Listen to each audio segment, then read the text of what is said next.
I never thought I'd be the kind of person who'd have to explain to a police officer that my own mother-in-law had stolen my identity.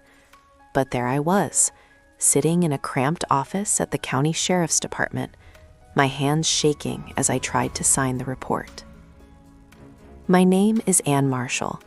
I'm 47 years old, and for the past 23 years, I've been married to David, a man I love more than anything in this world. We have 2 teenage daughters, Emma and Sophie, and until 6 months ago, I thought we had a pretty normal family. Sure, David's mother, Patricia, could be demanding. Sure, she had opinions about everything from how I dressed to how I raised my children, but I never imagined she'd do what she did. I should probably start at the beginning. It was a Tuesday afternoon in late March when I first noticed something was off. I was standing in our kitchen, sorting through the mail that had piled up over the weekend. Bills, mostly, a few catalogs, and then I saw it. A credit card statement from a company I'd never heard of, American Prestige Financial. I stared at the envelope for a long moment, turning it over in my hands. My name was on it, Ann Elizabeth Marshall, our address. But I hadn't applied for any new credit cards. David and I had been working hard to pay down our existing debt. We'd made a pact 2 years ago. No new cards, no unnecessary spending. We'd even cut up a couple of old cards we didn't use anymore, determined to get our finances in order before the girls started college. I opened the envelope with trembling fingers. The balance made my stomach drop. $42,618. I read it again, certain I'd misunderstood. But no, there it was, in black and white. Purchases at luxury department stores I'd never set foot in. Charges at restaurants I'd never heard of. A $5,000 payment to something called Richmond Country Club. My first thought was identity theft. Some stranger had gotten hold of my information and gone on a spending spree. It happens all the time, doesn't it? You hear about it on the news. Credit card numbers stolen in data breaches, phishing emails, skimmers at gas stations. But as I scanned through the list of charges, something nagged at me. Many of the purchases were local, very local. There was a charge from Bella's, the upscale boutique in our town that I'd walked past 100 times, but never entered, because a single blouse there cost more than I spent on clothes in 3 months. There was a charge from the Palm House, the most expensive restaurant in the county. David and I had talked about going there for our 20th anniversary, but decided it was too extravagant. There were charges from a spa I'd heard Patricia mention, a jeweler she'd bought a necklace from years ago, a florist she used for all her parties.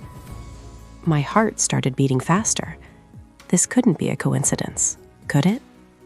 I sat down at the kitchen table, the statement spread out in front of me, and tried to think. Who would have access to my personal information? Who would know enough about me to pull this off? And who would make purchases at places that seemed to match someone else's spending patterns? That's when my phone rang.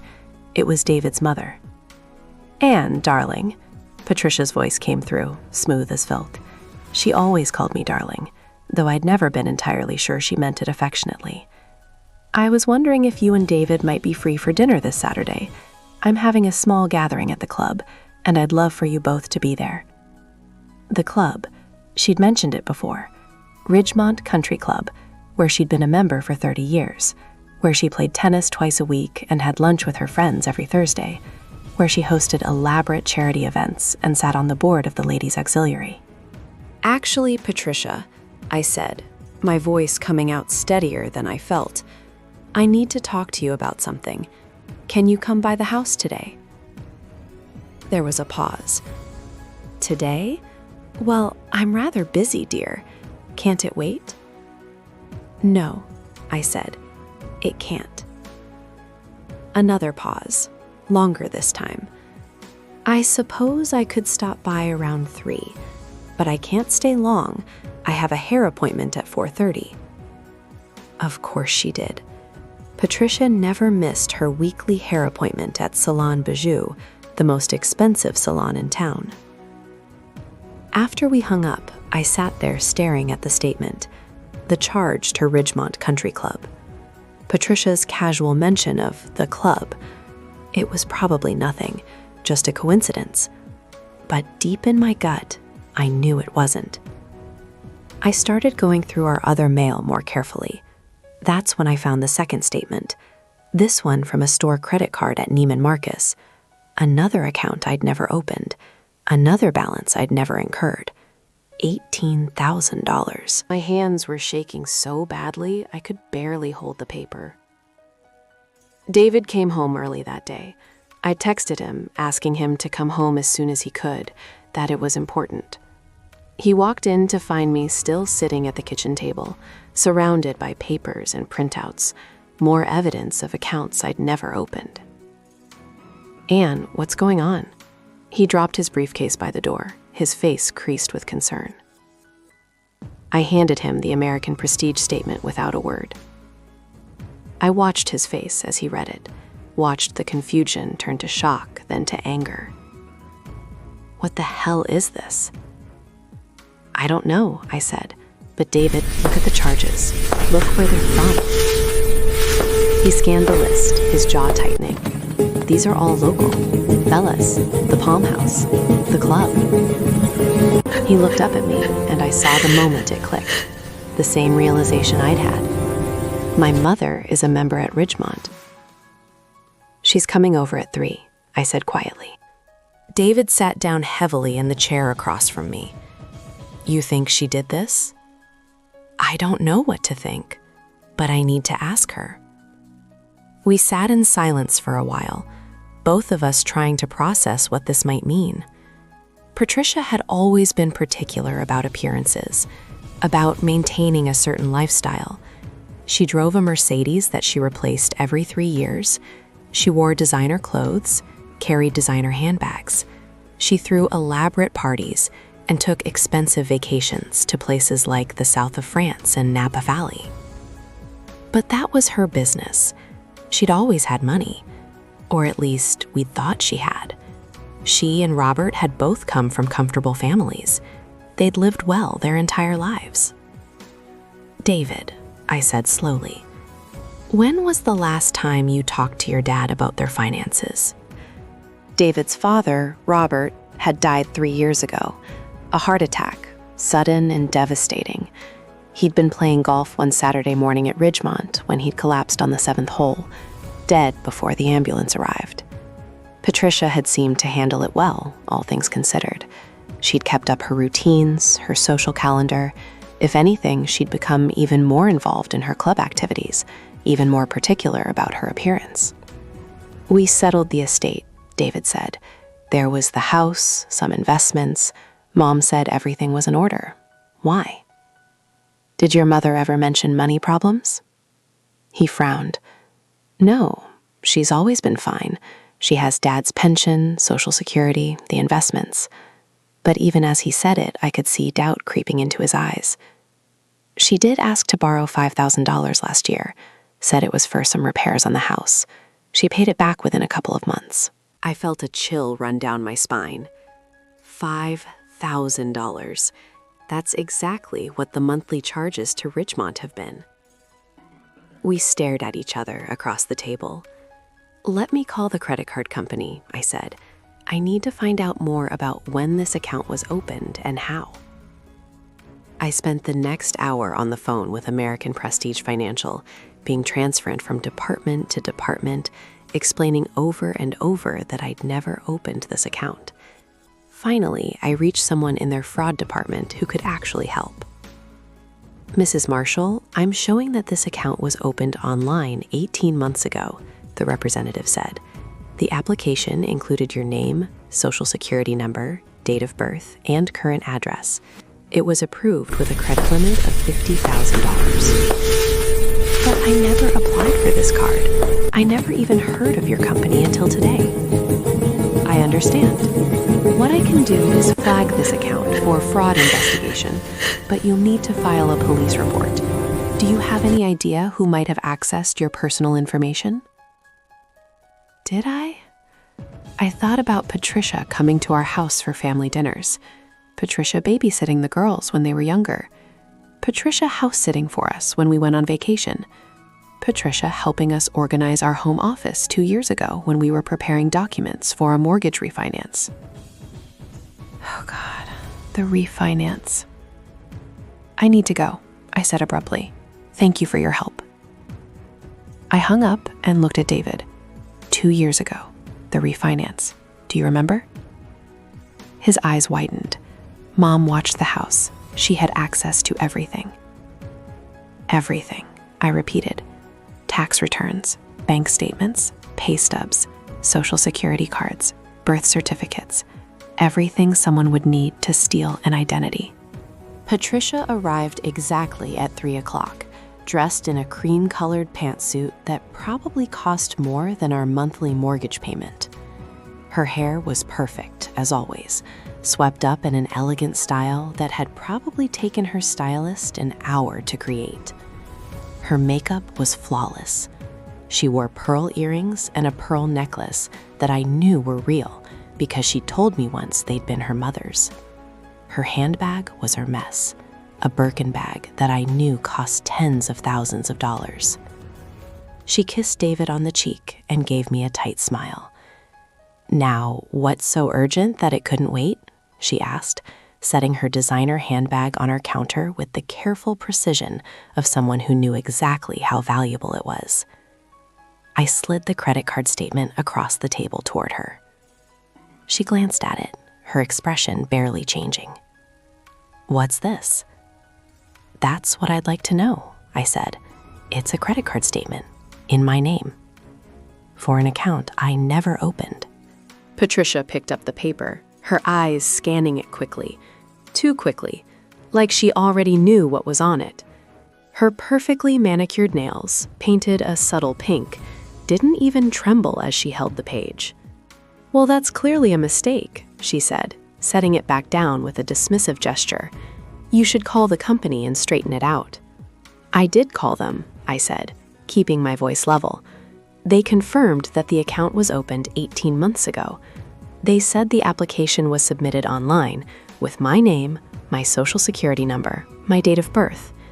The billing address is here, at our house, but the statements have been going to a different email address." Patricia's face remained impassive, but I noticed a tiny muscle twitch near her left eye. "Then someone stole your identity. It happens all the time. You really should be more careful about where you share your personal information, dear. These criminals are very sophisticated nowadays." "Mom," David said, and there was an edge to his voice I rarely heard. "Look at the charges. These aren't random. They're all places you go. Bella's, the Palm House, Ridgemont Country Club."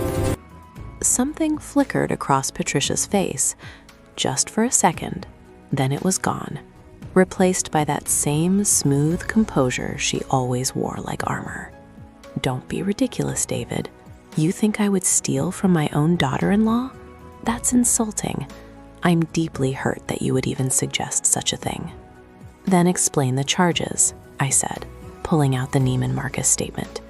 "Explain why my name is on multiple credit cards that have been used exclusively at places you frequent. Explain why there's a pattern here that points directly to you." Patricia stood up, smoothing her expensive pantsuit. "I don't have to explain anything.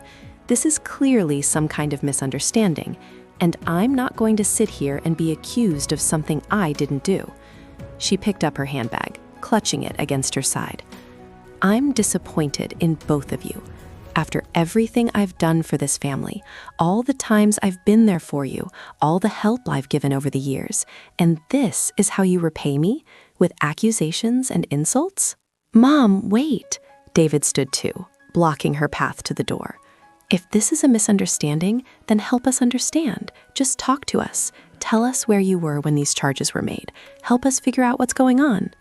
For a long moment, Patricia just looked at her son, I saw something in her eyes then, something desperate, something scared, something that looked almost like panic. Then she lifted her chin, and the mask was back in place. I need to go. My hair appointment.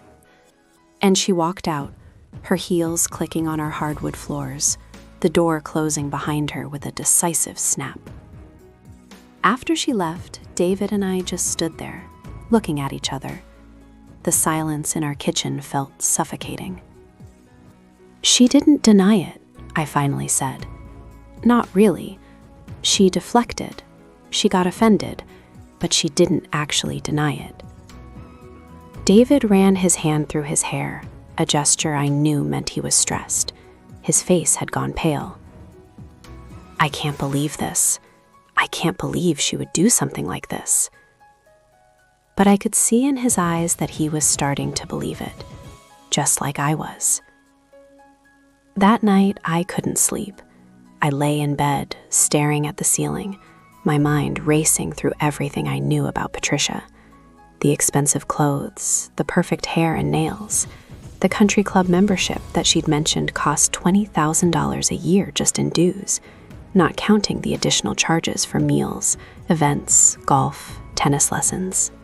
$20,000 a year. Where was that money coming from? Robert's pension couldn't be that much. Social Security wouldn't cover it. What investments did she have left? I got up around 2 in the morning and went downstairs to my laptop. I pulled up my credit report and started going through it line by line. That's when I found them. 3 more accounts I'd never opened. Credit cards from companies I'd never heard of, all opened within the past 2 years, all with substantial balances. By the time the sun came up, I discovered a total of 5 fraudulent accounts in my name. The total balance was over $70,000. $70,000 that I'd never spent, that I didn't even know existed. I felt like I was going to be sick. The next morning, I called the credit card company again.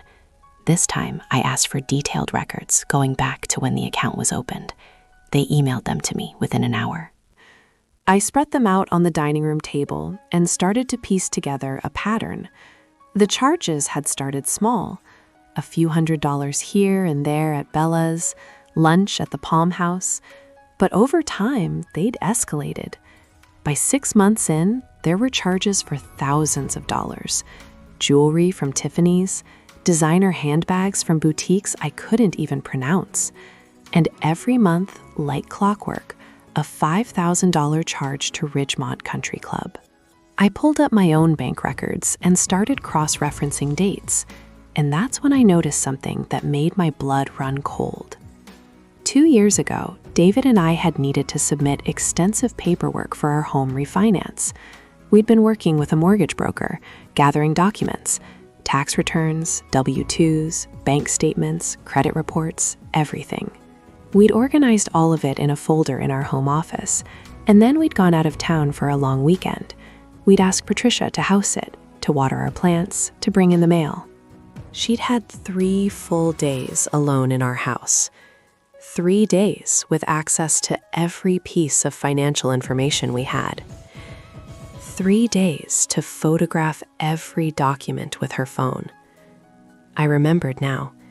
When we'd come home, something had felt off in the office. Papers had been moved.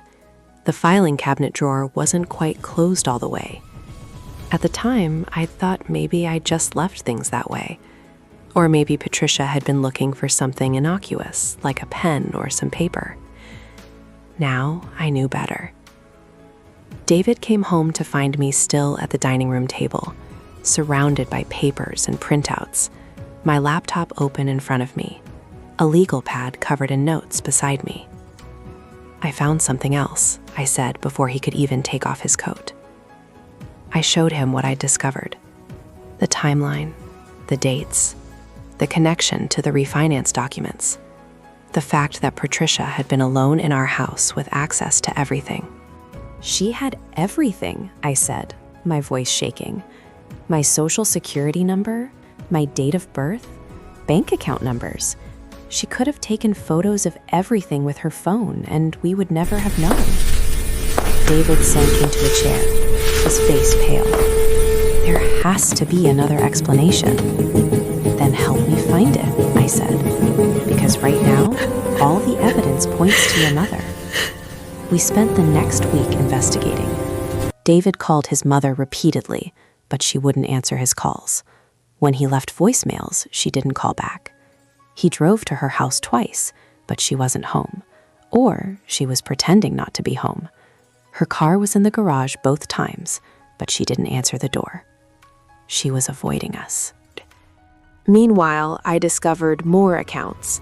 Another credit card with a $20,000 balance, a line of credit for $30,000 that had been used to purchase what appeared to be antique furniture from high-end auction houses, all in my name, all opened within the last 2 years, all used for charges that matched Patricia's lifestyle and spending patterns. The total was staggering, $97,000. $97,000 of debt in my name that I hadn't incurred, that I didn't even know existed until that first statement arrived. I started having panic attacks. I'd wake up in the middle of the night, my heart racing, unable to breathe. My chest would tighten and I'd feel like I was drowning. We had 2 daughters to put through college. Emma wanted to go to a good school, maybe even an Ivy League if she could get in. Sophie was talking about studying art, which meant expensive supplies and maybe graduate school. We had our own mortgage, our own bills, our own debts we were working to pay down. How were we supposed to handle this? How were we supposed to pay off nearly $100,000 of debt that wasn't even ours? David tried to reassure me. "We'll figure it out," he'd say, holding me while I cried. "We'll fix this. We'll dispute the charges. We'll prove it was fraud. We won't have to pay this." But I could see the strain in his face, the tension in his shoulders, the way his jaw was always clenched now. This was his mother, the woman who'd raised him, the woman who'd tucked him in at night when he was a child, who'd taught him to ride a bike, who'd been at every one of his baseball games growing up. And all the evidence suggested she'd systematically stolen from us, from me, for nearly 2 years. It was Emma, our older daughter, who finally said what we were both thinking. She came home from school one day to find me crying at the kitchen table, surrounded by yet more credit card statements and bank records. I'd been trying to hide the extent of the problem from the girls, but I was falling apart. "Mom, what's going on?" she asked, dropping her backpack by the door and coming to sit beside me. I tried to pull myself together, to hide the papers, but she'd already seen them. "Is it Grandma Patricia?" she asked quietly. I stared at her. "What makes you say that?" Emma bit her lip, hesitating. "I heard you and Dad talking last night.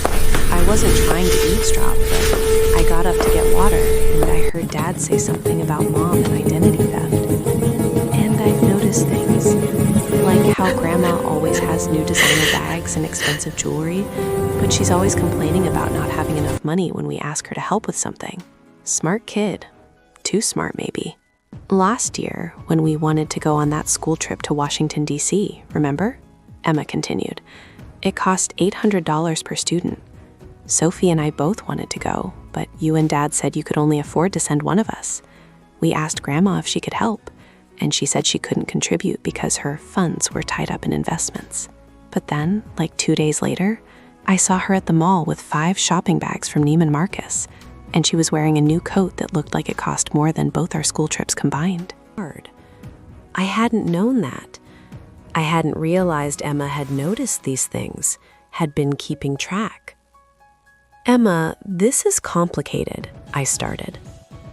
"Mom, you need to call the police," she said firmly, with a certainty that surprised me. "If Grandma did this, if she stole your identity, that's a crime.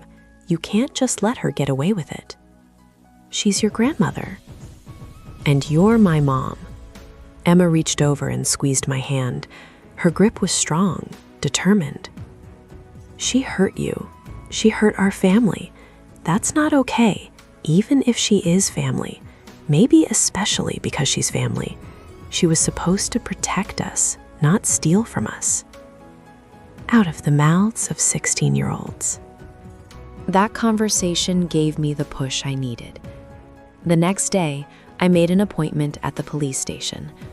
I gathered every piece of documentation I had, every credit card statement, every bank record, every printout from credit report agencies showing accounts I'd never opened. I put it all in a folder and drove to the county sheriff's department. The lobby was cold and institutional, with fluorescent lights that made everyone look slightly ill. I gave my name to the officer at the desk and explained why I was there. He directed me to a small office where I sat for 20 minutes, my hands shaking, before a detective finally arrived. It was one of the hardest things I've ever done. Sitting in that sterile office, telling a complete stranger that my own mother-in-law had stolen my identity, watching him take notes and nod sympathetically and say things like, "This is more common than you'd think," and family members are often the perpetrators in identity theft cases. Common. Like that made it better. Like knowing other people had gone through this nightmare somehow lessened my own pain. The detective assigned to my case was a woman named Sarah Chen. She was in her mid-40s with short dark hair and kind eyes behind wire-rimmed glasses. She wore a simple navy blazer and carried herself with a competence that I found oddly comforting. "Mrs. Marshall," she said, looking over the documentation I brought, flipping through page after page. "This is a substantial case, nearly $100,000, multiple fraudulent accounts.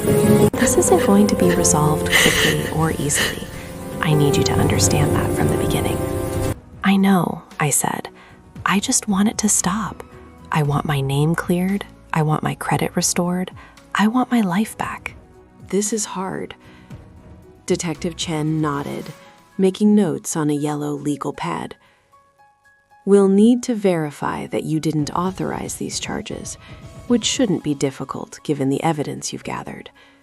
We'll also need to investigate your mother-in-law's involvement. Do you have any direct evidence linking her to these accounts?"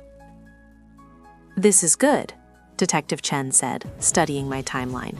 "Circumstantial, but strong. The pattern is clear. We'll need to interview Mrs. Whitmore, get her statement. We'll also subpoena records from the credit card companies, see if we can trace the IP addresses used to open these accounts, phone numbers used for verification, that sort of thing. Digital forensics can often provide strong evidence in cases like this." "What happens if you can prove she did it?" I asked, my voice barely above a whisper. Detective Chen's expression grew serious. She set down her pen and looked at me directly. "Identity theft is a felony in this state.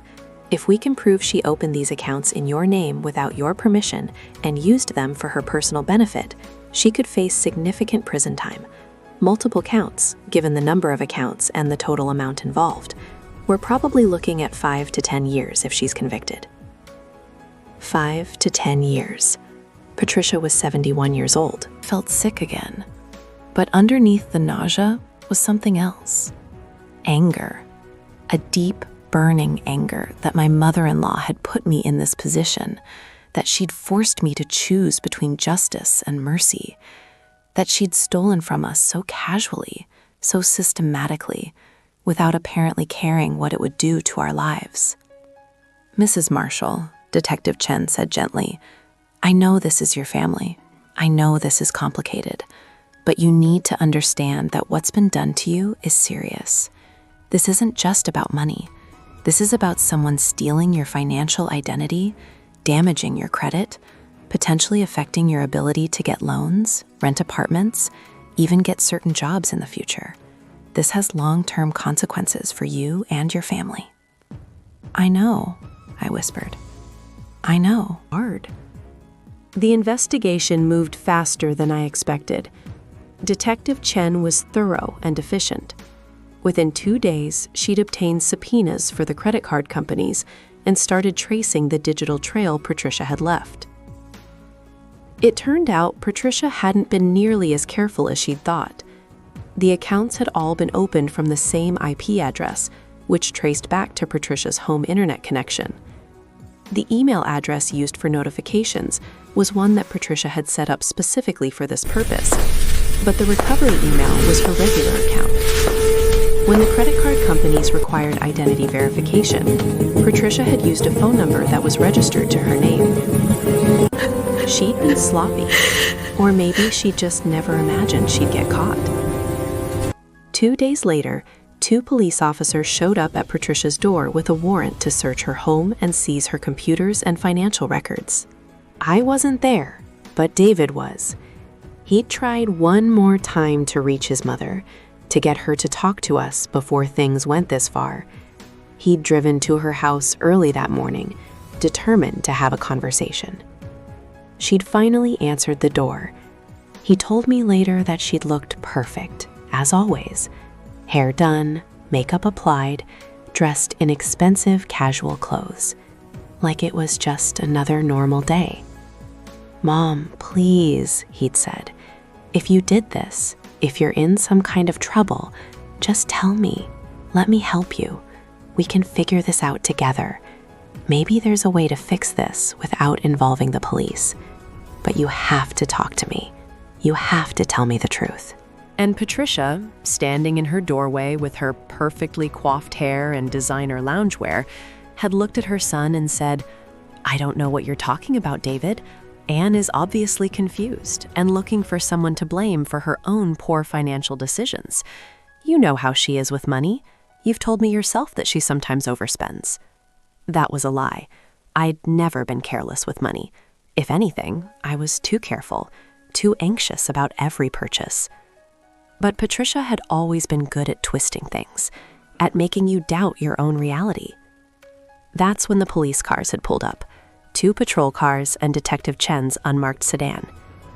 David told me later that watching his mother's face as the officers explained why they were there was one of the worst moments of his life. The way her composure finally cracked, the way her eyes went wide and then narrow, the way she'd looked at him, not with remorse or shame, but with anger. Pure, undiluted anger. Like this was somehow his fault. Like he'd betrayed her by not protecting her from the consequences of her own actions. They searched the house for hours. They took her laptop, her desktop computer, her iPad, her phone. They went through her filing cabinets, her desk drawers, her closets. They photographed everything. They bagged evidence and loaded it into their vehicles. Patricia sat on her expensive sofa in her perfect living room and watched them dismantle her carefully constructed life. David stayed with her, even though she wouldn't speak to him, even though she looked at him like he was a stranger, or worse, an enemy. They found evidence, lots of it. Emails confirming credit card applications, saved usernames and passwords for accounts in my name, stored in a document labeled Anne's accounts, spreadsheets tracking charges across multiple cards, and most damning of all, photographs on her computer. Photos of my personal documents that she'd taken 2 years ago when she was watching our house. Tax returns, bank statements, my driver's license, my social security card. She'd taken photos of everything, hundreds of them, all neatly organized in a folder on her desktop labeled Refinance Docs. She'd planned it, carefully, methodically. This wasn't a desperate act in a moment of panic. This was calculated theft, planned and executed with cold precision. Detective Chen called me 3 days after the search. "Mrs. Marshall, we have enough evidence to charge your mother-in-law with multiple counts of identity theft, credit card fraud, and wire fraud. The district attorney's office will be contacting you soon to discuss your role as a victim in this case." "What happens now?" I asked. "Now we build the case. Your mother-in-law has hired an attorney, a good one, expensive. They'll likely try to negotiate a plea deal. Given the amount of evidence we have and the severity of the charges, she's looking at significant consequences. After I hung up, I sat in my car in the grocery store parking lot where I'd taken the call and cried. Not tears of relief or victory, just tears of exhaustion and sadness and disbelief that this was my life now.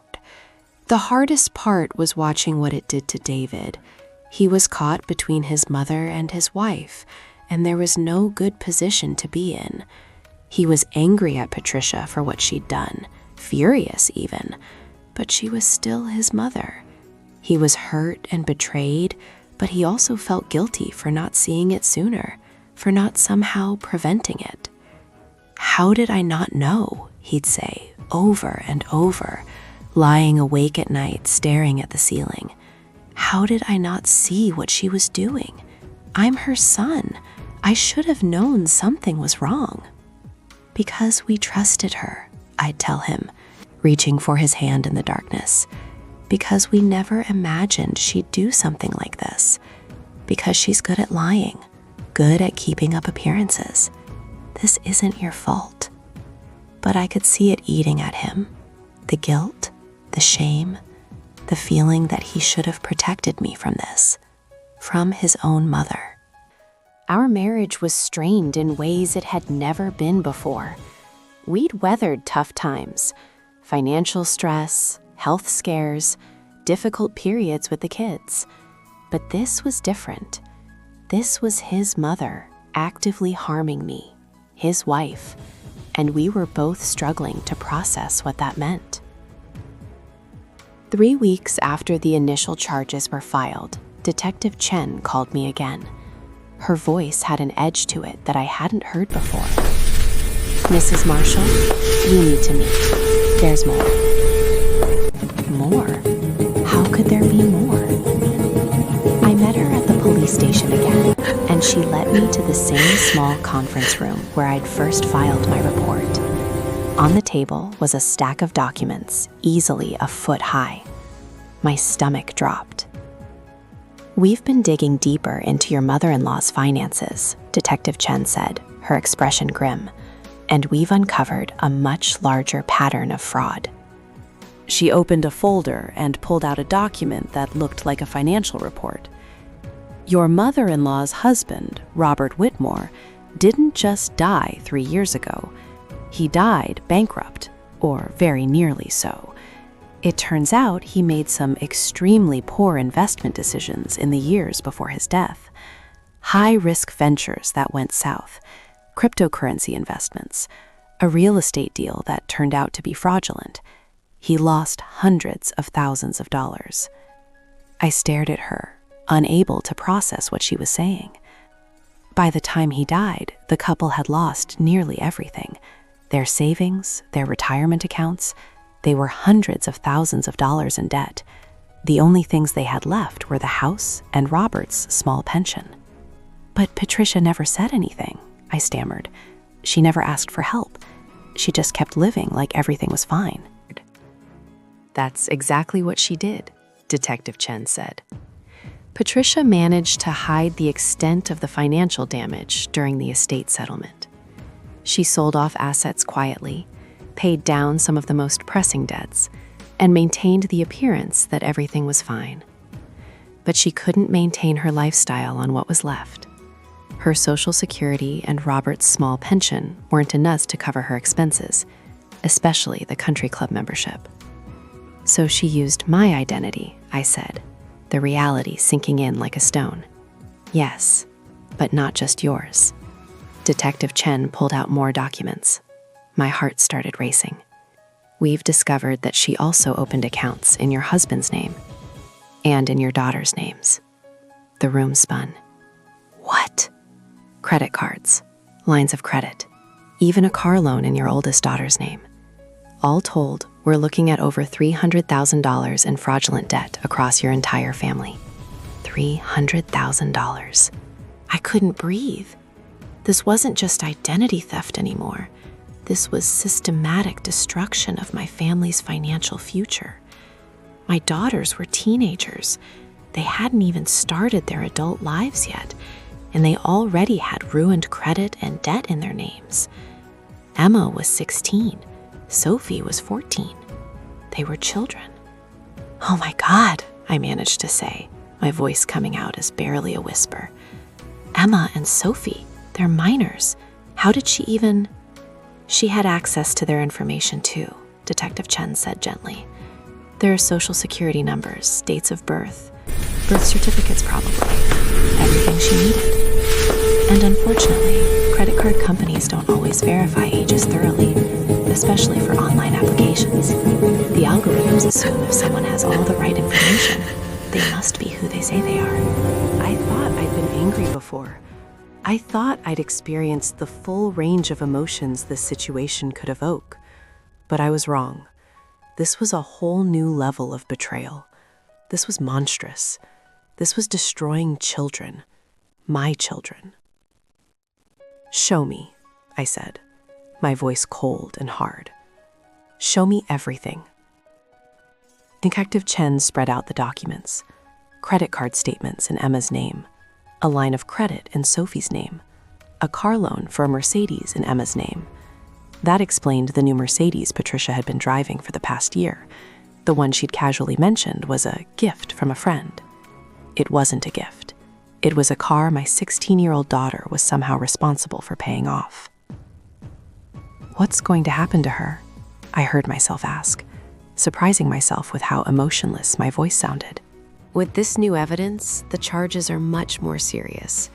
We're talking about systematic fraud against multiple victims, including minors.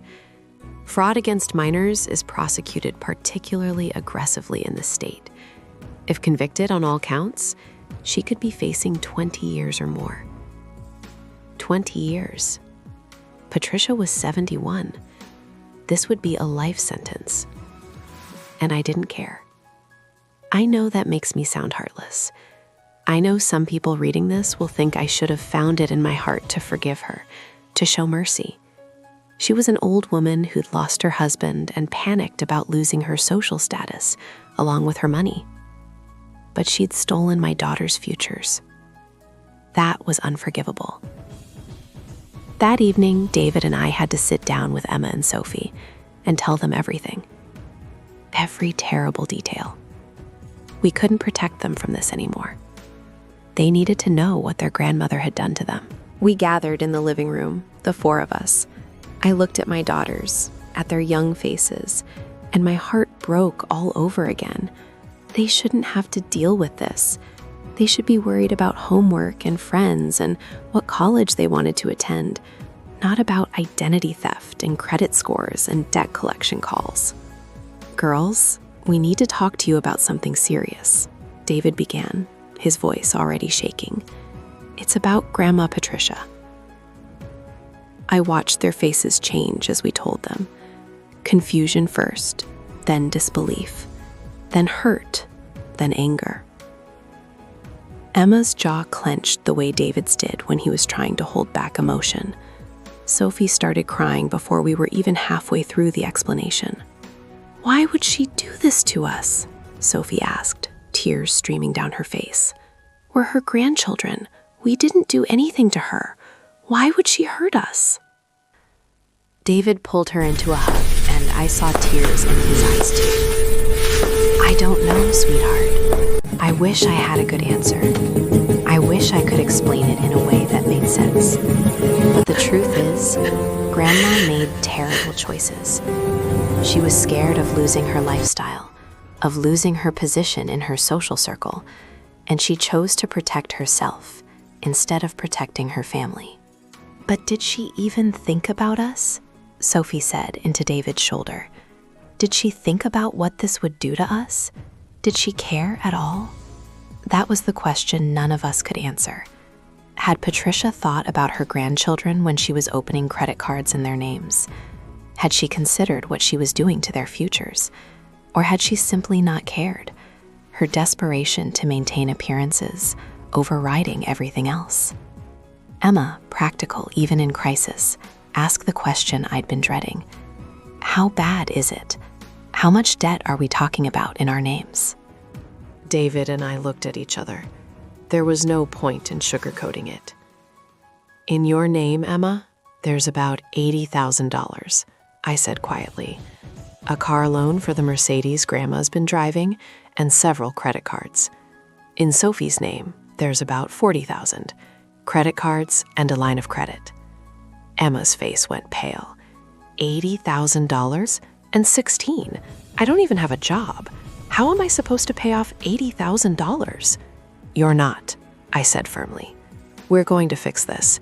We're going to prove these accounts are fraudulent. We're going to get them removed from your credit reports. Grandma Patricia is going to face consequences for what she did. You are not going to be held responsible for this debt. But even as I said it, I knew it wasn't that simple. Yes, we could get the accounts removed eventually, but the process would take time. Months, maybe years. And in the meantime, my daughters had ruined credit. They couldn't get student loans, couldn't get credit cards, couldn't pass credit checks for apartments or jobs. Patricia had stolen their financial futures before they'd even had a chance to begin them. Sophie stopped crying and looked up, her face flushed and angry. She needs to go to prison, she said, with more vehemence than I'd ever heard from her. What she did is wrong. It's a crime. She needs to be punished. Emma nodded, her jaw set. I agree. I know she's Grandma, but she stole from us, from children. That's not something you just forgive and move on from. David looked at me, and I saw my own thoughts reflected in his eyes. Our daughters, our babies, were showing more moral clarity than either of us had been able to muster. They understood something fundamental that we'd been struggling with. Sometimes love isn't enough. Sometimes family bonds can't excuse betrayal. Sometimes justice matters more than keeping the peace.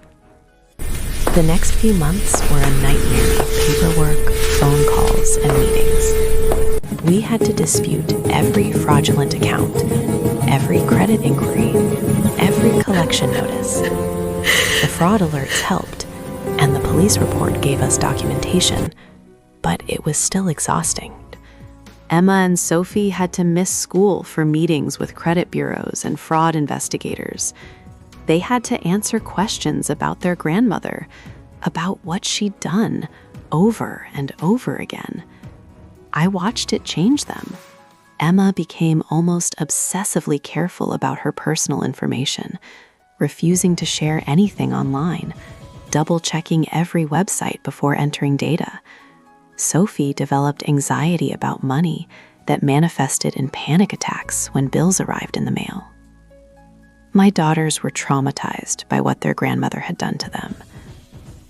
David stopped sleeping well. I'd wake up in the middle of the night to find his side of the bed empty, and I'd go downstairs to find him sitting in the dark living room, just staring at nothing. The guilt was eating him alive. He felt responsible for his mother's actions, like he should have somehow prevented this. I should have known, he'd say. I should have seen the signs. What signs? I'd ask. She was good at hiding it.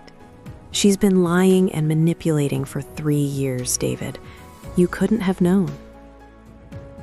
But he couldn't accept that. He needed someone to blame. And since he couldn't bring himself to fully blame his mother, he blamed himself. Our marriage suffered. We snapped at each other over small things. We couldn't agree on how to handle Patricia's attempts to contact David from jail. She'd been denied bail after the prosecution argued she was a flight risk, given the severity of the charges, and she'd been trying to call David from the county jail almost every day. He wouldn't take her calls, but each time the phone rang and he saw the automated message saying it was a call from an inmate, I could see him struggle with the decision. "She's my mother," he'd say. "She stole from your children," I'd reply. It was an impossible situation, and it was tearing us apart. The forensic accountant we hired to help untangle Patricia's financial web discovered even more fraud. She'd been living on borrowed money for nearly 3 years, ever since Robert's death. The country club membership alone had cost her $60,000 in that time. all charged to credit cards in my name. The Mercedes she'd been driving was a $45,000 car loan in Emma's name. Her expensive clothes, her jewelry, her spa treatments, her vacations, all of it funded by stolen identities. When I learned about the full scope, when I saw the spreadsheets showing every fraudulent charge organized and categorized, I demanded a meeting with Ridgemont Country Club's management. I wanted them to know what had happened. I wanted them to understand that their member had been funding her lifestyle through systematic fraud against her own family. The meeting was in a plush office at the club, all dark wood paneling and leather furniture.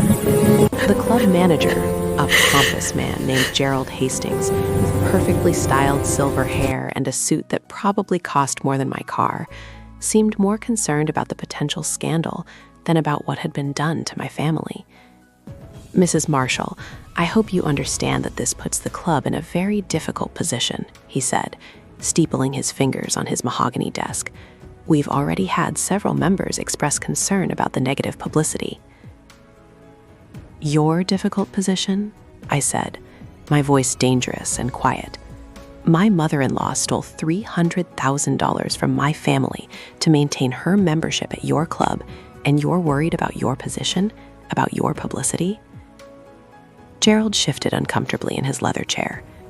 "We had no way of knowing." "She was living beyond her means," I interrupted, leaning forward.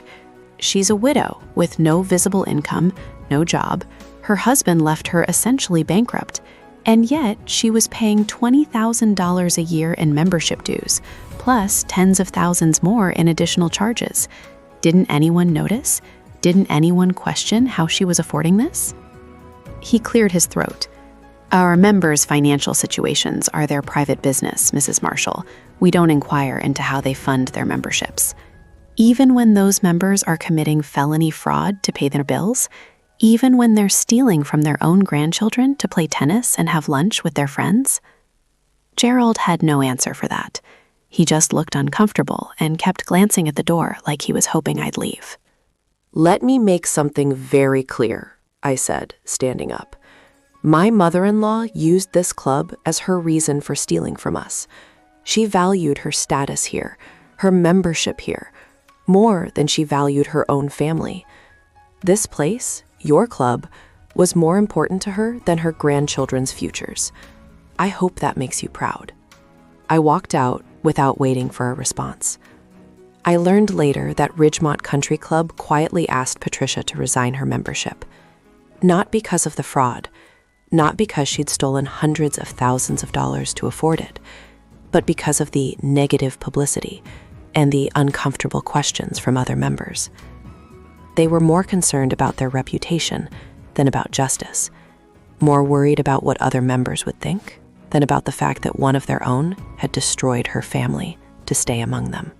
That's when I started to understand something deeper about Patricia's world, the world she'd been so desperate to cling to. It wasn't really about money, not fundamentally.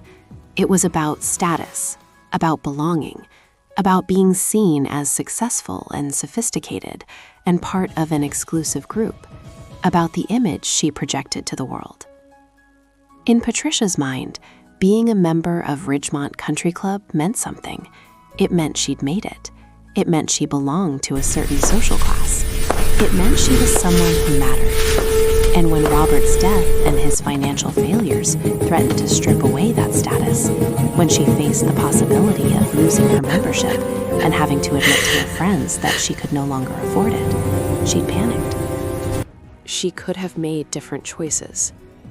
She could have downsized her life, given up the country club membership, and found cheaper ways to stay social, sold her expensive car and bought something more practical, moved to a smaller home and reduced her expenses, admitted that her financial situation had changed and asked for help.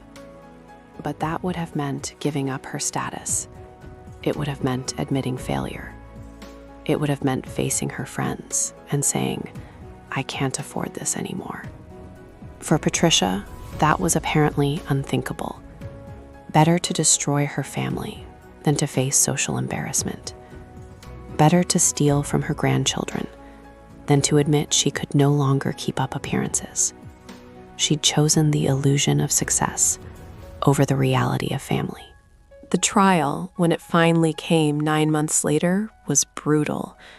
By then, we were all exhausted, worn down by the constant stress, the endless paperwork, the financial strain of trying to fix the damage Patricia had done while also paying for lawyers and forensic accountants. David had lost weight. He looked 10 years older than he had before all this started.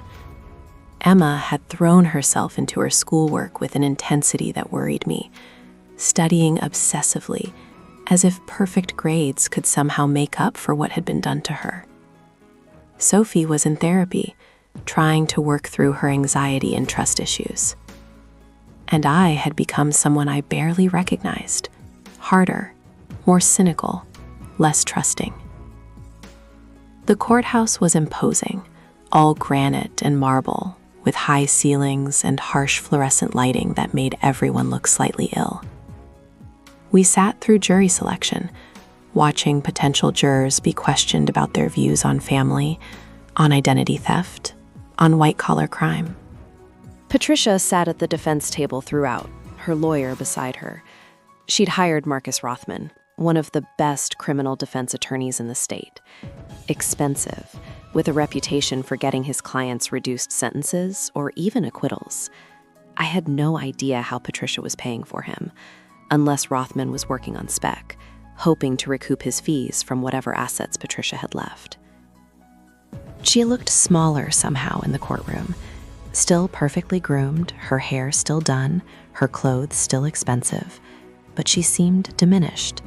The confidence and imperious bearing she'd always had were gone, replaced by something that looked almost like fear. Good, I thought viciously.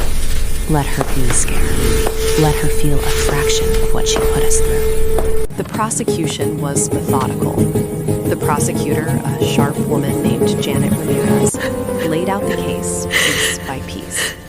The fraudulent credit card applications, the forged signatures on documents, the photographs Patricia had taken of our personal documents, the systematic theft over nearly 3 years, the total damage to our family's credit and financial standing.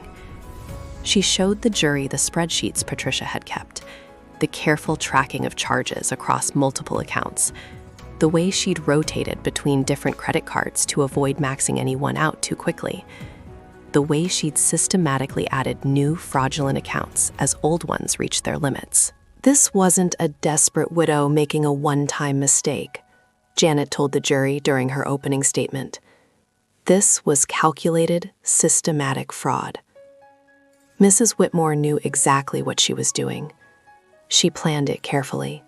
She executed it methodically. And she continued it for years, even as the debt mounted and the damage to her family grew.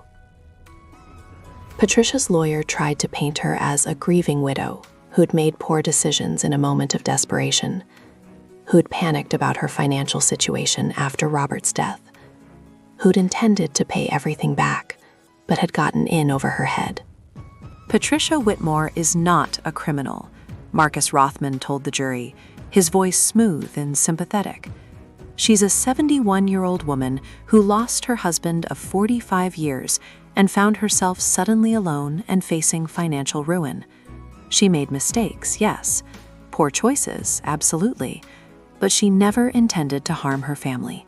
She always planned to pay back every penny. She thought she could fix things before anyone found out. But the prosecutor destroyed that narrative with evidence. Patricia's careful record-keeping, the way she'd hidden her activities, the fact that she'd continued opening new accounts even after the debt was substantial enough that she must have known she could never pay it back. If Mrs. Whitmore intended to pay this money back, Janet asked the jury, why did she keep borrowing more? Why did she open new accounts in her granddaughter's names when the existing accounts were already maxed out? The answer is simple. She never intended to pay it back. She intended to maintain her lifestyle for as long as possible, consequences be damned. I had to testify, had to sit on that stand in front of a room full of strangers and explain how my own mother-in-law had stolen my identity, how she'd stolen my daughter's identities, how she'd destroyed our financial security so she could play tennis at a country club and have lunch with her friends. The prosecutor walked me through everything: the discovery of the first credit card statement, the investigation, the realization that Patricia had access to our personal documents, the extent of the fraud, the impact on our family. Mrs. Marshall, Janet asked, did you ever give your mother-in-law permission to open credit cards in your name? No, never. Did you give her permission to open accounts in your daughter's names? Absolutely not.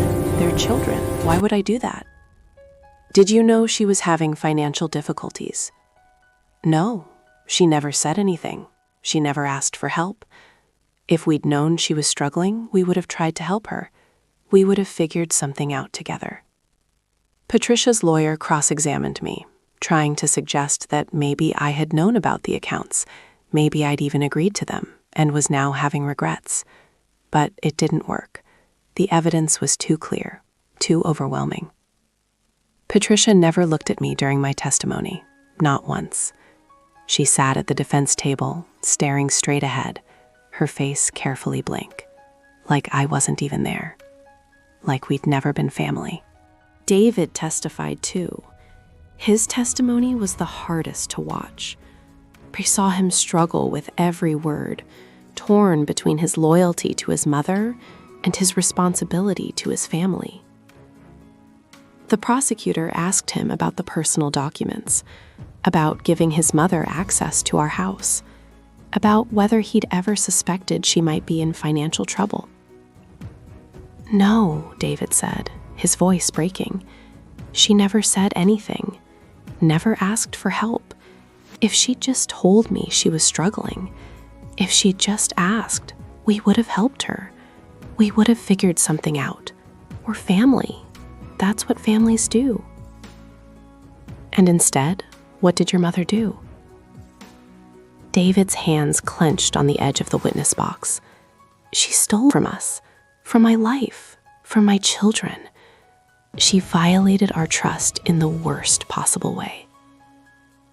Patricia's lawyer tried to paint David as conflicted, as someone who didn't really believe his mother had intended harm, but David held firm. My mother knew exactly what she was doing, he said, and I heard the pain in his voice. She had plenty of opportunities to ask for help, plenty of chances to come clean. She chose not to. She chose to keep stealing. That wasn't an accident. That wasn't a moment of weakness. That was a choice she made every single day for 3 years. The most damaging testimony came from the forensic accountant and the digital forensics expert. They walked the jury through exactly how Patricia had executed the fraud: the IP addresses, the timing of the applications, the photographs she had taken, the spreadsheets she'd kept. This level of organization, the forensic accountant testified, is not consistent with someone who's desperate or confused or acting impulsively. This is someone who planned carefully and executed methodically over an extended period of time. The jury deliberated for 6 hours. We waited in a small room near the courtroom, not talking much, just waiting. David paced. Emma stared at her phone without really seeing it. Sophie held my hand so tight my fingers went numb. When the bailiff finally came to tell us the jury had reached a verdict, my heart started racing. This was it. 3 years of investigation, stress, pain, and anger, all coming down to 12 strangers' decision about what justice looked like. We filed back into the courtroom. Patricia was already at the defense table, her face pale, her hands clasped in front of her. For the first time since this whole thing started, she looked genuinely frightened. The jury foreman stood. We, the jury, find the defendant, Patricia Ann Whitmore, guilty on all counts. 17 counts. Identity theft, credit card fraud, wire fraud, fraud against minors. Guilty on all of them. Patricia made a small sound somewhere between a gasp and a sob. Her lawyer put a hand on her shoulder. She sank back into her chair, and for the first time, I saw her cry. Not dignified tears, but ugly, desperate crying. The judge scheduled sentencing for 3 weeks later. In those 3 weeks, I did a lot of thinking about justice, about mercy, about what I really wanted from this nightmare, about what would actually help us heal and move forward. I'd wanted Patricia to face consequences, to be held accountable, to not get away with what she'd done to us. And she would face consequences. That was certain now. The question was, what kind? The prosecutor called me before the sentencing hearing. Mrs. Marshall, the defense attorney has approached us about the possibility of a plea deal, even at this stage. Given Mrs. Whitmore's age and the fact that this is technically her first offense, they're asking for leniency. But I wanted to check with you first. As the primary victim, your opinion carries significant weight with the judge. What are they offering? 5 years, suspended to 3 with probation. Restitution for the full amount, though realistically she'll never be able to pay it all back. And a permanent restraining order preventing her from contacting you or your family. 3 years. For ruining our lives? For stealing from children? For 3 years of systematic fraud? What would she get if we go with the original sentencing recommendations based on the conviction? Given the number of counts, the severity of the fraud, the fact that it involved minors, and the total amount stolen, we're looking at 15 to 20 years, possibly more. The federal sentencing guidelines are quite strict for this type of white-collar crime, especially when children are involved. 15 to 20 years? For a 71-year-old woman, that was effectively a death sentence. She'd likely die in prison, never see another day of freedom. Part of me wanted that. The angry, hurt part of me that had watched my daughter suffer, that had seen David torn apart by this, that had spent months dealing with the financial fallout. That part of me wanted maximum punishment. But there was another part of me, a quieter part, that asked, would that actually help? Would Patricia dying in prison undo the damage she'd done? Would it restore Emma's trust? Would it heal Sophie's anxiety? Would it repair my marriage? I need to think about it, I said. That night, I talked to David. We'd been through so much in the past year. The investigation, the trial, the constant stress of dealing with credit card companies and banks, the strain on our marriage, the damage to our daughters. What do you want? I asked him. She's your mother. You should have a say in this. David was quiet for a long time, staring at his hands. When he finally spoke, his voice was tired and sad. I want my mother back. The mother I thought I knew. The mother who tucked me in at night when I was little. The mother who taught me to ride a bike. The mother who came to all my baseball games. He looked up at me, and his eyes were wet. But that mother doesn't exist anymore. Maybe she never did. I don't know. I don't know who this woman is who could steal from her own grandchildren. Do you want me to agree to the plea deal? He shook his head slowly. I don't want her to die in prison. Despite everything, I don't want that. But I also don't want her to think she can get away with this with just a slap on the wrist. 3 years seems too light for what she did, for the damage she caused, for the pain she inflicted on people she was supposed to love and protect. I talked to Emma and Sophie too. They deserved a voice in this. They were victims too, maybe even more than I was. Emma was firm and clear. She needs to go to prison, Mom. Real prison, not some cushy plea deal. She stole from us, from me and Sophie. We didn't do anything to her. We loved her. We trusted her. And she ruined our credit before we even had a chance to build it. That deserves real consequences. Sophie was more conflicted. She'd always been the more emotional one. the more forgiving one. "She's our grandmother," she said softly, tears in her eyes. "I'm so angry at her. I hate what she did. But she's old, Mom. Sending her to prison for 20 years feels like killing her. She won't survive that." "What she did to you was a kind of killing too," Emma shot back, her voice hard. "She killed our trust. She killed our financial futures. She killed our relationship with her. She did that, Sophie, not us." Sophie didn't have an answer for that. Neither did I. In the end, I made my decision. I called the prosecutor back the day before the sentencing hearing. "No plea deal," I said. "Let the judge sentence her based on the crime she committed. Let justice take its course." The sentencing hearing was on a Thursday morning in late November. The courtroom was cold, the wooden benches hard and uncomfortable. We'd been in this room so many times now that it felt almost familiar, which was a depressing thought. Patricia sat at the defense table, and for the first time since this whole nightmare began, she looked truly old, fragile, diminished. The expensive clothes couldn't hide it anymore. She'd aged years in the months since her arrest. The judge, a stern woman in her 60s named Judge Margaret Richardson, listened first to the defense attorney's plea for leniency. He talked about Patricia's age, her health issues, the fact that this was her first offense. He painted a picture of a desperate widow who'd made mistakes but didn't deserve to die in prison. Then the prosecutor stood and recommended the maximum sentence.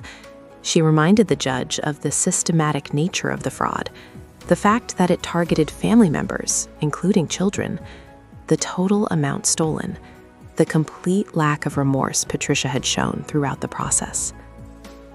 "Your Honor," Janet said, "this wasn't a one-time mistake or a moment of weakness. This was calculated, ongoing fraud committed against the most vulnerable victims possible, Mrs. Whitmore's own family. She stole from teenagers. She ruined their credit before they'd even started their adult lives. She destroyed her son's trust and her daughter-in-law's sense of security. And she did all of it without apparent regard for anyone but herself. That level of selfishness and calculated harm deserves the maximum penalty." Then Judge Richardson asked if anyone wanted to make a victim impact statement. I stood up. My hands were shaking as I walked to the front of the courtroom, but I'd practiced what I wanted to say. I'd written it down, revised it, thought through every word. This was my chance to make Patricia understand what she'd done, to make sure the judge understood the full impact of her crimes. When I reached the podium, I looked directly at Patricia for the first time since the trial began. She was looking down at her hands, but I waited until she finally raised her eyes to meet mine. Then I began to speak. "Your Honor, my name is Ann Marshall. Patricia Whitmore is my mother-in-law. Or she was. I don't really know what to call her anymore. I don't know what you call someone who is family, but chose to destroy that family for her own benefit. For 23 years, Patricia was part of my life. Not always an easy part, if I'm being honest. She could be critical. She had strong opinions about how I should live my life, how I should raise my children, how I should run my household. But I loved her anyway. I trusted her. I gave her access to my home, my children, my most personal information. I never imagined she would betray that trust in the way she did. When I first discovered what she'd done, I went through all the stages of grief. Denial first. This couldn't be happening. There must be some mistake. Then anger. How dare she do this to us? Then bargaining. Maybe if we just talked to her, we could work this out. Maybe there was an explanation. Maybe she'd pay us back. Then depression. The crushing weight of realizing that someone I trusted for over 2 decades had been actively harming me and my family. And finally, acceptance. This was real. This had happened. And we had to deal with it. But here's what I learned through this nightmare. Patricia didn't just steal money from us. She stole so much more than that. She stole our sense of security. She stole our daughters' financial futures. She stole our ability to trust. She stole years of peace and happiness that we should have had. My oldest daughter, Emma, is 16 years old.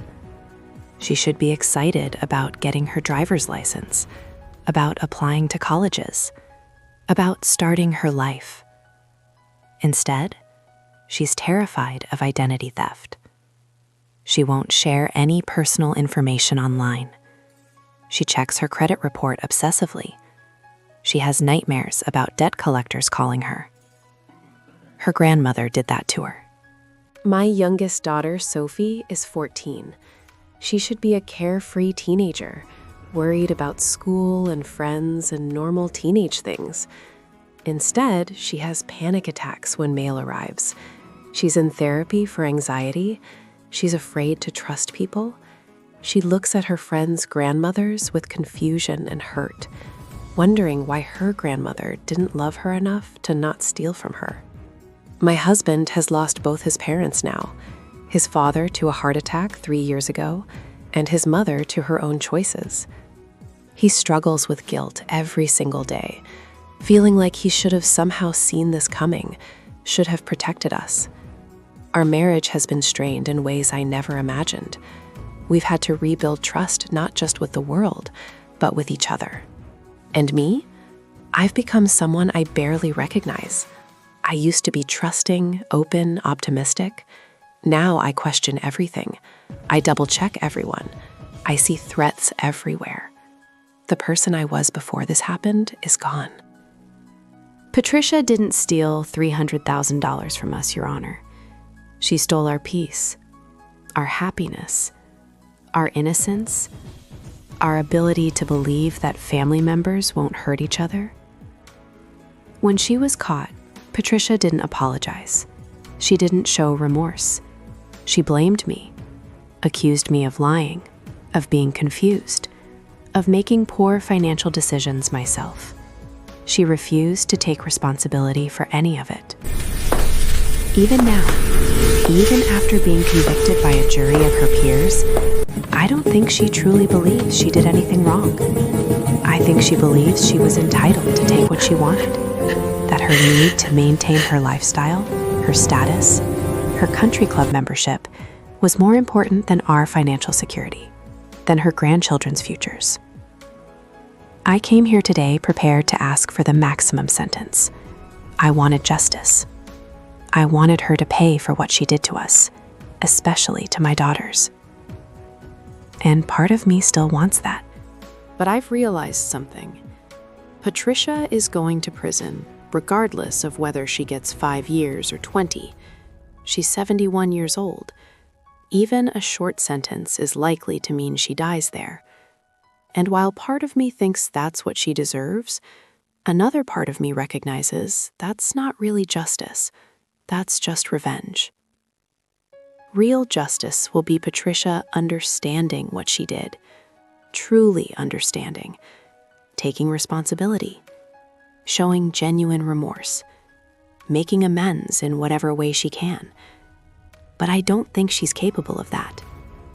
I don't think she'll ever truly understand the harm she caused.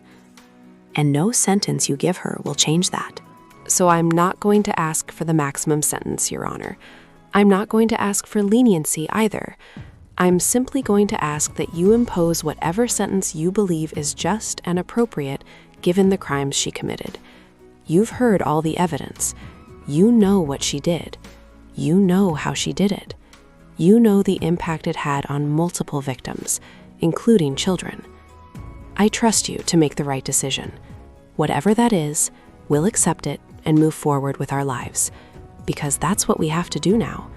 Move forward, rebuild, heal, learn to trust again, learn to be a family again. Patricia made her choices. Now she has to live with the consequences, and we have to live with the consequences too. But we're going to survive this. We're going to be okay. We already are okay. Or we're getting there. We're stronger than we were, more careful, more aware, more appreciative of what we have and who we can truly trust. So do what you think is right, Your Honor. Give Patricia whatever sentence you believe is appropriate. We'll accept it and move on with our lives. Because unlike Patricia, we're not going to let this define us. We're not going to let her choices destroy our family. We're going to rebuild, and we're going to be okay. Thank you. I sat back down, my whole body trembling with exhaustion and emotion. David reached over and squeezed my hand. Emma and Sophie were both crying quietly. Judge Richardson looked at Patricia for a long moment. The courtroom was completely silent. Mrs. Whitmore, do you have anything to say? Patricia stood up slowly, using the table for support. For a second, I thought maybe she was finally going to apologize, finally going to show some genuine remorse. Your Honor, she said, her voice thin and wavering, I am a 71-year-old widow who made some poor financial decisions during a very difficult time in my life. I lost my husband of 45 years. I was alone and frightened. I made mistakes, yes, but I never intended to hurt anyone. I always planned to pay everything back. I think the prosecution and my daughter-in-law have blown this situation entirely out of proportion. I'm an old woman.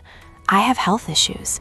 A lengthy prison sentence would be a death sentence for me. I'm asking for mercy and leniency, given my age and circumstances. No apology, no genuine remorse, no acknowledgement of what she'd actually done to us, to her own grandchildren, just excuses and self-pity. I saw David's jaw clench, saw Emma's hands ball into fists. Even Sophie stopped crying and just stared at her grandmother with something like disbelief. Judge Richardson's face hardened. She looked at Patricia with an expression I couldn't quite read, but it wasn't sympathetic. Mrs. Whitmore, she said, her voice cold and precise. You've been convicted by a jury of your peers of 17 counts of fraud, including fraud against minors. The evidence presented at trial showed not a poor financial decision, but systematic, calculated theft over a period of nearly 3 years. You didn't just make a mistake. You planned this carefully. You photographed your daughter-in-law's personal documents. You opened multiple fraudulent accounts. You tracked your illegal spending in detailed spreadsheets. You rotated between accounts to maximize the amount you could steal. When some accounts were maxed out, you opened new ones. When your sons and daughter-in-law's identities were fully exploited, you moved on to your teenage granddaughters. This court has presided over many fraud cases. I've seen desperate people make desperate choices. I've seen people who genuinely intended to pay back what they took. I've seen remorse and understanding and attempts at restitution. I've seen none of that from you. Even now, after being convicted, you minimize what you did. You call it poor financial decisions.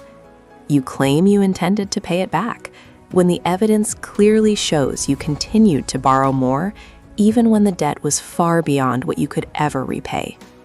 You ask for mercy, when you showed no mercy to your own family, to your own grandchildren.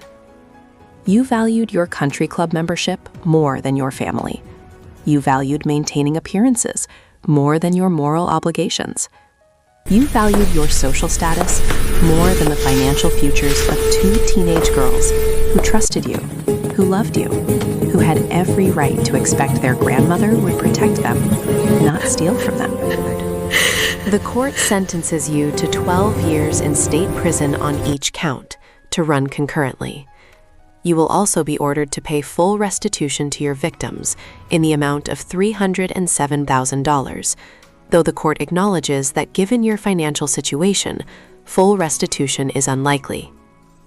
You are permanently barred from any contact with the victims in this case, including your son, your daughter-in-law, and your granddaughters. Do you understand? 12 years. Not the maximum, but close to it. Patricia would be 83 years old when she got out, if she lived that long. Patricia's knees buckled. Her attorney caught her arm, holding her up. She made a sound, a high-pitched keen of despair. The defendant is remanded to custody. Court is adjourned. The bailiff came forward to take Patricia away. As they led her toward the door that would take her out of the courtroom and into custody, she finally turned and looked at us. At David, at me, at Emma and Sophie. And I saw it then, finally. Not remorse, not regret, not love or sorrow or understanding. Just anger. She was angry that she had been caught, angry that she was being punished, angry that we hadn't just let her get away with it, angry that her carefully constructed life had fallen apart. Even now, even facing 12 years in prison, she blamed us, not herself, not her choices, us. That's when I knew we'd made the right decision. That's when I knew there was no version of this where Patricia took responsibility, showed genuine remorse, and tried to make amends. She was incapable of it. She would die believing she was the victim in all this. And that was her choice to make, just like it was our choice to move forward without her. We walked out of that courthouse into a cold November afternoon. The sky was gray, threatening rain. But for the first time in over a year, I felt like I could breathe. It was over. Finally over. The aftermath was messy and long. We spent over a year working with credit bureaus, banks, and credit card companies to clear the fraudulent accounts from our records. The conviction helped. The police reports helped. The documentation from the forensic accountant helped. But it was still exhausting, still time-consuming, still an endless series of phone calls and forms and disputes. Emma's and Sophie's credit was eventually restored, but it took time. Emma had to write letters to colleges explaining why her credit report showed a car loan and multiple credit cards when she was only 16 years old. Sophie had to be approved for student accounts with extra documentation proving the fraudulent accounts weren't hers. The experience changed them both. Emma developed what I'd call healthy paranoia about her personal information. She uses different passwords for everything, enables two-factor authentication on every account, freezes her credit unless she needs it active. Sophie's anxiety improved with therapy, but she still has moments where financial stress triggers panic. David struggled with guilt and grief for a long time. He went to therapy, which helped, but there were still nights when I'd find him sitting in the dark, wrestling with complicated feelings about his mother. He wrote her a letter once, about 6 months after the sentencing. He never sent it, but writing it seemed to help him process his feelings. I needed to say goodbye to the mother I thought I had, he explained when I found the letter in his desk drawer. Even if she never reads it, even if she wouldn't understand. I needed to say it. Patricia tried to contact us a few times from prison, despite the restraining order. Letters, mostly, sent through intermediaries. David wouldn't open them. He'd just mark them returned to sender and put them back in the mail. After a while, they stopped coming. I heard through the grapevine, through people who'd known Patricia at the country club, that she wasn't doing well in prison, that she'd had health issues, that she was struggling to adapt. Part of me felt sorry for her, the human part that recognizes suffering even in people who've hurt us. But mostly, I felt nothing. She'd made her choices. She was facing the consequences. As for me, I've had to learn to trust again, to not see threats around every corner, to not assume that everyone close to me is secretly planning to betray me. It's been hard. Therapy has helped. Time has helped. But there's a part of me that will always be more guarded now, more careful. I'm not sure that's entirely a bad thing, though. There's a difference between being trusting and being naive. Before this happened, I was naive. I assumed that family bonds meant safety, that blood relations ensured loyalty. Now I know better. Now I know that trust has to be earned and maintained, even with family. Maybe especially with family. People ask me sometimes if I regret pressing charges, if I wish I'd accepted a plea deal, shown mercy, let Patricia serve less time. The answer is always no. What Patricia did wasn't just about money. It was about trust, about family, about the fundamental belief that the people who are supposed to love you won't hurt you. She shattered that belief, and there had to be consequences for that. Would a lighter sentence have been more merciful? Maybe. But mercy has to be earned. Patricia never showed remorse, never apologized, never took responsibility. She was given every opportunity to do so, and she chose not to. That was her decision. We made ours. Emma is applying to colleges now, with clean credit and no fraudulent debt hanging over her head. She wants to study criminal justice, inspired by what we went through. She wants to help other victims of fraud and identity theft. She's turned her pain into purpose. Sophie is thriving in high school. She's in art therapy now instead of regular therapy, working through her feelings through painting and sculpture.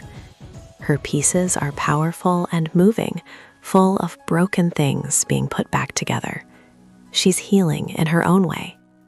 David has gone back to being the man I married, the kind, thoughtful, loving husband and father.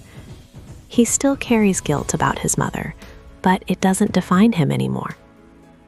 We've rebuilt our marriage, made it stronger. We talk more now. We're more honest about our feelings, our fears, our needs. And our family has survived. Not just survived, but grown stronger. We learned that we can face anything as long as we face it together.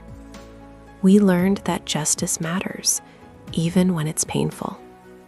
We learned that some betrayals are unforgivable, and that's okay. We don't have to forgive someone just because they're family. We can set boundaries. We can demand accountability. We can choose to protect ourselves and our children from people who hurt us, regardless of their relationship to us. These are hard lessons. I wish I'd never had to learn them. I wish my mother-in-law had been the person I thought she was. I wish my daughters had a grandmother they could trust and love without reservation. I wish David didn't have to carry the burden of his mother's crimes. But wishes don't change reality. And reality is that sometimes the people we trust the most are capable of hurting us the worst. The question is what we do about it when that happens. We chose justice. We chose accountability. We chose to protect our family, even if it meant sending Patricia to prison. And I would make the same choice again every single time. Because at the end of the day, my children's futures matter more than one woman's pride. Our financial security matters more than maintaining false appearances. Our trust and safety matter more than keeping family secrets. Justice was served. Patricia's in prison, facing the consequences of her choices. Our credit is restored. The fraudulent accounts are closed and removed from our reports. The debt is gone. But more than that, we survived. We came through this nightmare together, scarred but stronger. We learned what really matters. Not country club memberships or designer clothes or maintaining an image, but honesty, trust, true family bonds built on love and respect, not just biology. We learned that we are resilient, that we can rebuild from almost anything, that we can face betrayal and come out the other side intact. We learned that justice isn't just about punishment. It's about drawing lines, about saying this is not acceptable, regardless of who you are or what excuses you make. It's about protecting the vulnerable, even from their own family members when necessary. Patricia will likely spend the rest of her life in prison. That's her consequence. That's what she chose when she decided her lifestyle was more important than her family. And we're going to live. Really live. Not just exist, but thrive. We're going to celebrate Emma's graduation and college acceptance. We're going to watch Sophie's art shows. We're going to take vacations and make memories and be a family. A real family. The kind that actually looks out for each other instead of stealing from each other. We're going to be okay. We already are okay. That, in the end, is our victory. Patricia took a lot from us, but she didn't take our ability to move forward. She didn't take our love for each other. She didn't take our strength or our hope or our future.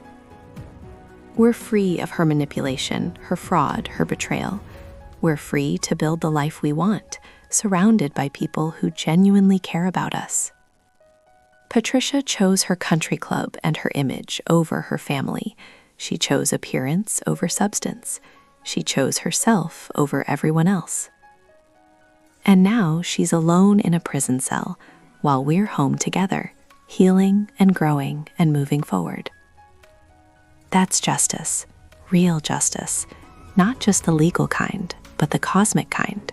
She destroyed relationships to maintain her status, and now she has neither relationships nor status, just consequences. As for us, we have each other. We have honesty. We have trust that's been tested and rebuilt stronger than before. We have a future that's ours to shape. And that's worth everything.